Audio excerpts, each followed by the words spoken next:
정성산 TV를 애청해주고 계시는 모든 분들에게 감사드립니다. 이번 시간에는 지금 한동훈과 김경률 난리가 났으며 박근혜 전 대통령 사건, 양승태 전 대법원장 사건, 삼성 이재용 사건 모두 한동훈과 김경률이 쓴 소설이었다. 이번 소식의 핵심은 무엇이겠습니까? 잘 아시는 것처럼 윤석열 정부가 탄생된 이후에 한동훈이가 법무부 장관, 국민의힘 비상대책위원장, 또 지금은 무려 63% 압승으로 당대표, 얼마나 큰 혜택을 받았습니까? 저는 개인적으로 한동훈 당대표 잘하길 바라고 잘 되길 바라지만 한동훈이가 연일 왜 윤석열 대통령을 물고 늘어지는 것입니까? 과연 한동훈이가 잘할 수 있겠습니까?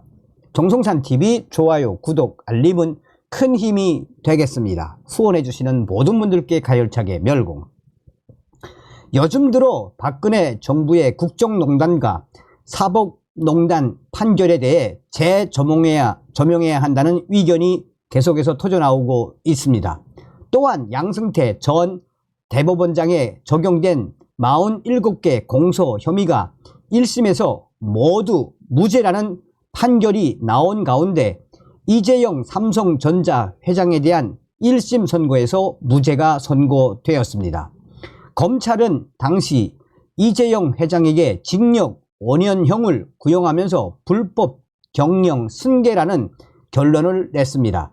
검찰의 구형 논거는 이재용 회장이 범행을 부인하고 있으며 이 사건의 최종 의사 결정권자이며 범행의 실질적 이익이 이재용 회장에게 귀속됐다는 것입니다. 삼성 경영권 승계 논란의 시작점은 1999년 이건희 전 회장 체제에서의 삼성 에버랜드 신주 발행 사건으로 거슬러 올라갑니다. 이에 대해 당시 2009년 대법원은 주주와 회사에 손해를 끼친 점을 입증하지 못했다며 무죄로 결론을 낸 바 있습니다.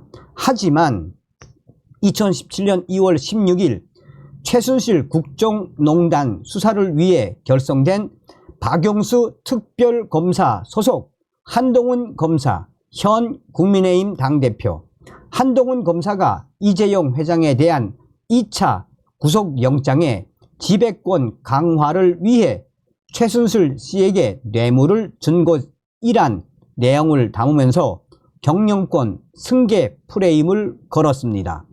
말도 되지 않는 프레임이었습니다. 박근혜 대통령과 이재용 회장 간 경영권 승계를 위한 묵시적 청탁이 이루어졌다는 주장은 문재인 전 대통령 취임 1주년을 열흘 앞두었던 2018년 5월 1일 금융감독원이 삼성 바이오로직스의 고의적 분식에 대한 조치안을 통보하면서 구체화했습니다. 당시 금감원은 박용진 더불어민주당 위원이 확보한 삼성 내부 문건을 증권선물위원회에 제출했고 증권선물위원회 위원 5명은 고위라는 결론을 내렸습니다. 당시 검찰 수사는 참여연대 경제금융센터 소장이었던 김경률 전 국민의힘 비상대책위원 김경률이 지난 2018년 7월 서울중앙지검에 고발하면서 시작됐습니다. 앞서 박영수 특검의 공소를 충실하게 반영한 국정농단 1심과 항소심에서 이재용 부회장의 경영권 승계를 위한 작업 자체가 존재하지 않는다는 판결이 내려졌고 검찰 수사심의위원회에 불기소 권고도 있었지만 2020년 9월 이재용 회장은 결국 재판에 넘겨졌습니다.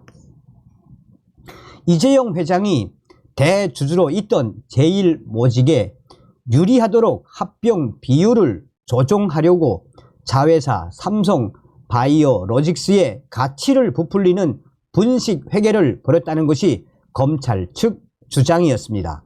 하지만 삼성물산과 제일모직의 합병은 지난 2015년 7월 17일 주주총회를 거쳐 9월 1일 이루어졌고, 삼성바이오로직스는 2016년 11월 상장됐습니다. 다시 말해 합병 당시 비상장 기업이었던 삼성바이오로직스를 얼마나 분식해야 제일모직의 주가가 올라갈지 미리 계산해 이른바 승계 전략을 짠다는 것은 양승태 전 대법원장 표현을 빌려 소설에 가까운 이야기란 지적을 받고 있습니다. 묵시적 청탁, 불법 승계 프레임, 참여연대 김경률과 한동훈 검사 합작품, 양승태 전 대법원장, 한 편의 소설을 한동훈과 김경률이. 물론 계열사 간 합병을 통한 경영권 강화는 법적으로도 가능한 상황이었습니다.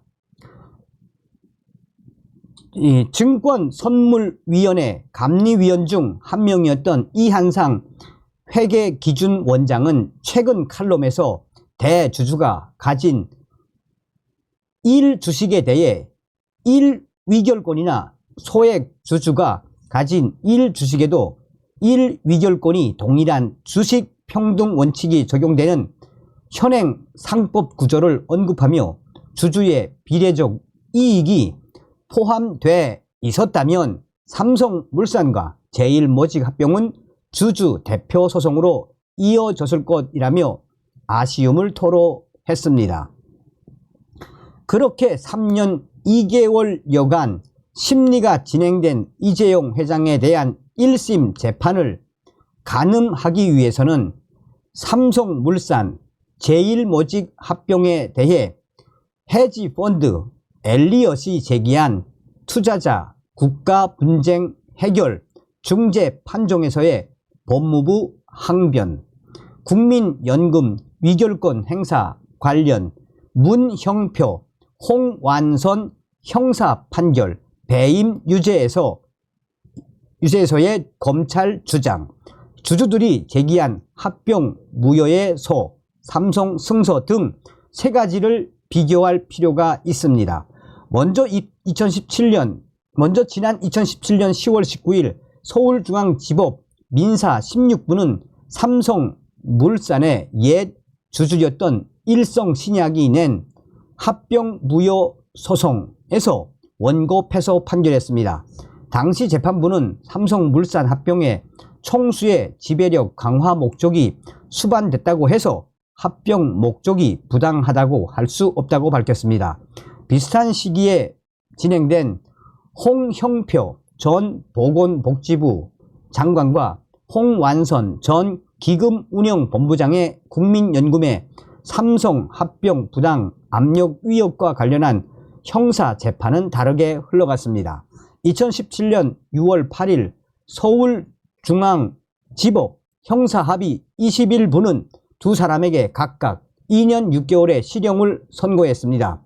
이어 서울고등법원 역시 업무상 배임 혐의를 인정했습니다. 분식 회계를 뜻하는 시너지 효과 조작이란 말은 위 재판에서 처음으로 등장합니다. 홍완선 전 본부장이 지휘 감독권을 이용해 투자전문위원회 위원 5인에게 합병 찬송을 지시하고 조작된 합병 시너지 효과 분석 자료를 바탕으로 투자위원회가 합병에 찬성하는 결정을 내리도록 하는 배임을 저질렀다는 것.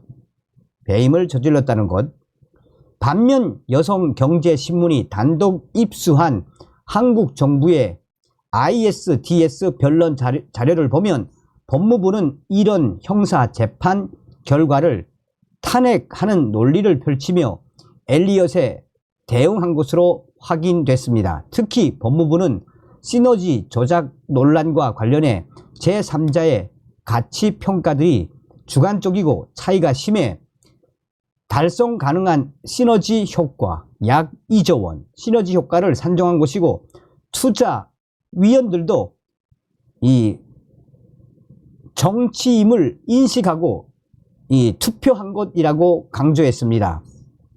국민연금이 삼성물산과 제일모직의 합병안을 가결한 지난 2015년 7월 10일 투자위원회에 참석한 12명 위원 중 과반수인 8명이 찬성했고 중립은 1명이었습니다. 즉 표결에 참여하지 않은 기권자 3명이 홍완선 전 본부장과 대화한 5명 중에서 나온 상황이어서 압력 행사로 볼 수 없다고 법무부는 항변했습니다. 이재용 회장의 경영권 승계 논란은 지난 2009년 삼성 에버랜드 대법원 판결과 함께 일단락된 이슈입니다. 당시 양승태 전 대법관은 이 신주의 저가 발행은 주주 배정과 제3자 배정을 가릴 필요 없이 법인의 손해와 구분된다는 별도 의견을 내놓으며 캐스팅 보트 역할을 했습니다. 이 밖에도 이건희 회장이 급성 심근경색으로 위식불명 상태에 빠진 2014년 5월 10일 이전부터 이재용 회장은 그룹 핵심 계열사인 삼성전자와 삼성생명의 지배력을 충분히 확보하고 있었습니다. 하지만 검찰은 삼성미래전략실 주도로 제일모직 주가는 띄우고 삼성물산 주가는 낮추기 위한 거짓 정보 유포, 중요 정보 은폐, 허위 호재 공표, 주요 주주 매수, 국민연금 의결권 확보를 위한 불법 러비, 자사주 집중 매입을 통한 시세 조정 등이 있었다면서 불법 경영권 승계의 의혹으로 몰아갔습니다. 하지만 결국 3년이 넘게 1심이 진행됐고 결국은 무죄가 선고되었으며 결정적 증거는 나오지 않았습니다. 법무부가 오히려 삼성이 승소한 합병 무효의 소판결을 엘리엇 대항 논리로 활용해온 실정입니다. 신장섭 싱가포르 대학교 교수는 재판 결과가 기소심의위 권고와 유사하게 나온다면 늦었더라면 잘못을 인정하고 항소를 포기해야 한다며 검찰에 대한 비판이 많이 나오겠지만 기업을 10년 재판에 가두지 말고 뻗어 나갈 수 있는 길을 열어줘야 한다고 강조했습니다. 벌써 8년째 수사와 재판을 받아온 이재용 회장이 국정농단과 불법 승계 의혹 등으로 특검과 검찰에 소환된 것만도 총 10번입니다. 자, 이에 뭐라고 강조하고 있습니까? 이에 바로 이 양승태 전 대법관은 이는 현재 한동훈과 김경률이 쓴 한 편의 소설. 어떤 생각이 드십니까, 여러분? 오죽했으면 양승태 전 대법원장이 한동훈과 김경률이 쉽게 말해서 박근혜 대통령, 양승태 전 대법관, 삼성 이재용을 잡기 위해 한동훈, 김경률이 얼마나 지랄 발광을 했다는 겁니까? 이런 자가 국민의힘 당대표라니. 다음 시간에 뵙겠습니다. 멸공.